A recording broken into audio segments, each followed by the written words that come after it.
Hello दोस्तों, dictation start होगी 3 second बाद। स्टार्ट।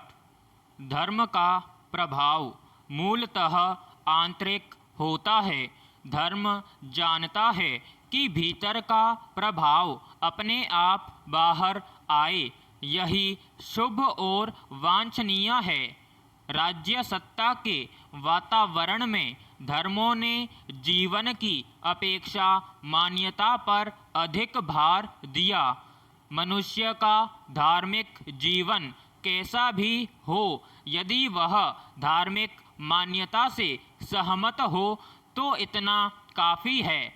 ऐसा वातावरण खड़ा करके हमने धार्मिकता का गला घोंट दिया है। धर्म का रहस्य उसके पालन में, उसके आचार में और धर्मपरायण चित्तवृत्ति में है।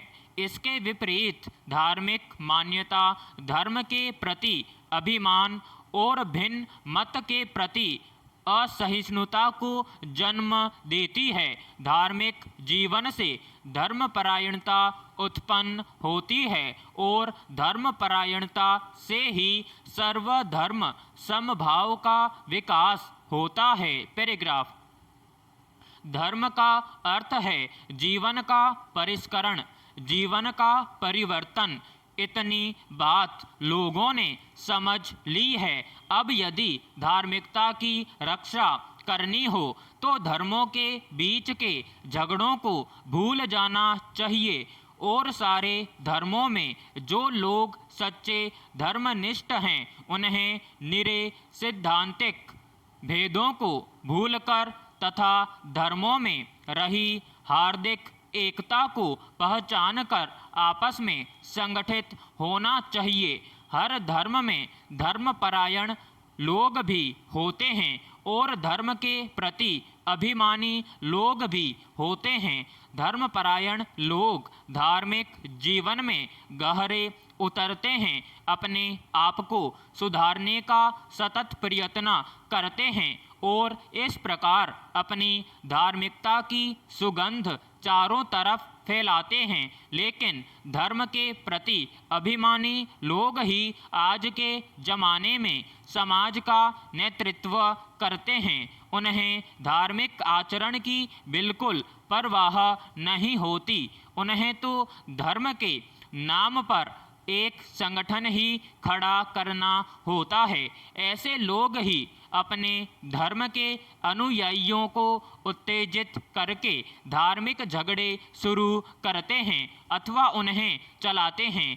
एक बात हमें समझ लेनी चाहिए कि आज के सामाजिक जीवन के लिए प्रत्येक मनुष्य को सब धर्मों का ज्ञान अवश्य होना चाहिए। प्रत्येक मानव को इस बात का ज्ञान होना चाहिए कि हर एक धर्म की मान्यताएं क्या हैं, उसका समाज शास्त्र क्या है तथा उसे कितनी जीवन सिद्धि मिली है और किस ढंग से मिली है। पैराग्राफ।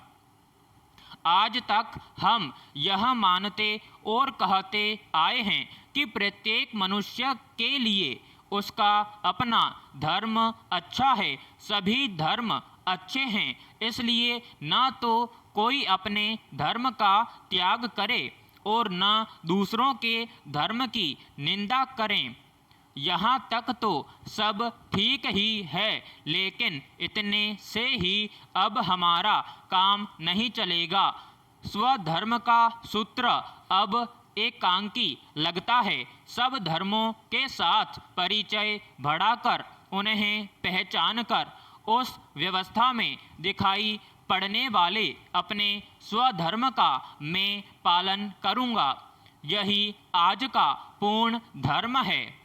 सब धर्मों का अध्ययन करने के बाद ही स्वधर्म का रहस्य पूर्णतया हमारी समझ में आएगा और ऐसा करके ही हम सबके साथ शांति और मेलजोल से रह सकेंगे। प्रत्येक धर्म का आधार है आत्मा पर विश्वास। जिन लोगों का आत्मा में विश्वास नहीं है उन्हें गीता ने आसुरी संपत्ति वाला कहा है, प्रत्येक मनुष्य के हृदय में कम या अधिक मात्रा में देवी और आसुरी वृत्तियां होती हैं। इसलिए इन दोनों के बीच सनातन संघर्ष चलता ही रहता है। इस युद्ध में यदि हमारी जीत हुई तो धर्मों के बीच चलने वाला झगड़ा शांत हो जाएगा। पैराग्राफ। सत्य की पराकाष्ठा में जिंदगी नए आकार और नए भविष्य की नई तरंगों का एक खूबसूरत इंद्रधनुष है। आदिकाल से ही जिंदगी एक उत्सवमय त्योहार की तरह देखी जाती रही है। जिंदगी की यही परिभाषा जिंदा रहने का सबब और तरंगों की प्रक्रिया है। इस सच को इस तरह भी देखा जा सकता है, जैसे कहा गया है कि उत्साह से उत्सव की दूरी सिर्फ संघर्ष ही नाप सकता है। इसका सीधा अर्थ यह है कि जिंदगी को जीने का और जिंदा रखने का एकमात्र रास्ता आपकी कर्मठता और संघर्ष है, जो सिखाता है कि जिंदगी जीवंतता और जिंदा रहने के उत्साह का उत्सव समय है, जिसको मनाते रहना चाहिए, क्योंकि शोक में डूबा हुआ निजाम जिंदगी के रंगों को नहीं पहचान सकता।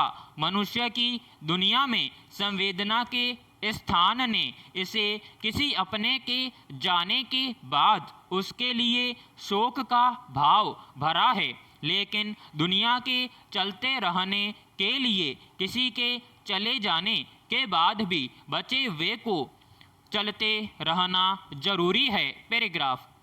इसलिए इंसान के लिए शोक से उबरना और फिर नए सफ़र पर बढ़ चलना जरूरी होता है।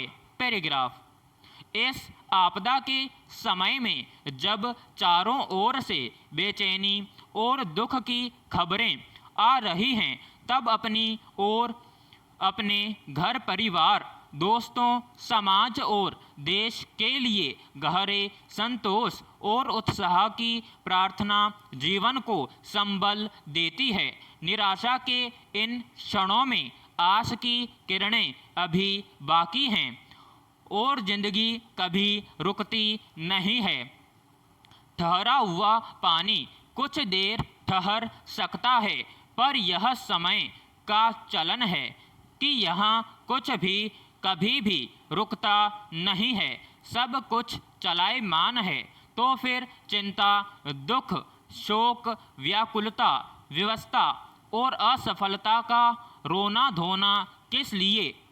इसका जवाब यह हो सकता है कि बहुत जतन से किए गए निर्माण के ध्वंस के बाद दुख होना स्वाभाविक है, लेकिन दुख में डूबे रहकर निर्माण नहीं किया जा सकता। जबकि मनुष्य जीवन सभ्यताओं से गुजरते हुए निर्माण की बुनियाद के सहारे ही युगों को पार करता हुआ यहाँ तक पहुँच सका है। अब उसने आपदाओं का सामना करना भी सीख लिया है। पैराग्राफ।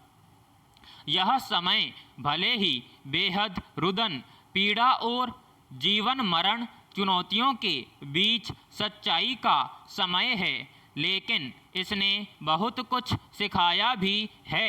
इस समय में अगर हमने अपने गहरे अंतर मन से अपने जीवन की अंतर्दृष्टि को साधते हुए अपने उत्साह और संघर्ष की सफलता से लबरेज सफ़र को जारी रखा, तो फिर हम एक बार फिर जिंदगी की बाजी जीत जाएंगे। जीतना असल में जिंदगी की रंगों से भरी दीवानगी और उत्साह का आलम है।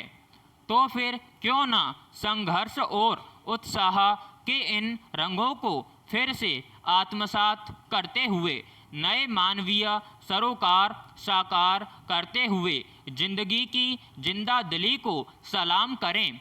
यह समय भी बीत जाएगा। संघर्ष और उत्साह के लम्हे जिंदगी को नई डगर पर चलायमान रखेंगे, तो फिर बस चलने की ज़रूरत है। विराम समाप्त।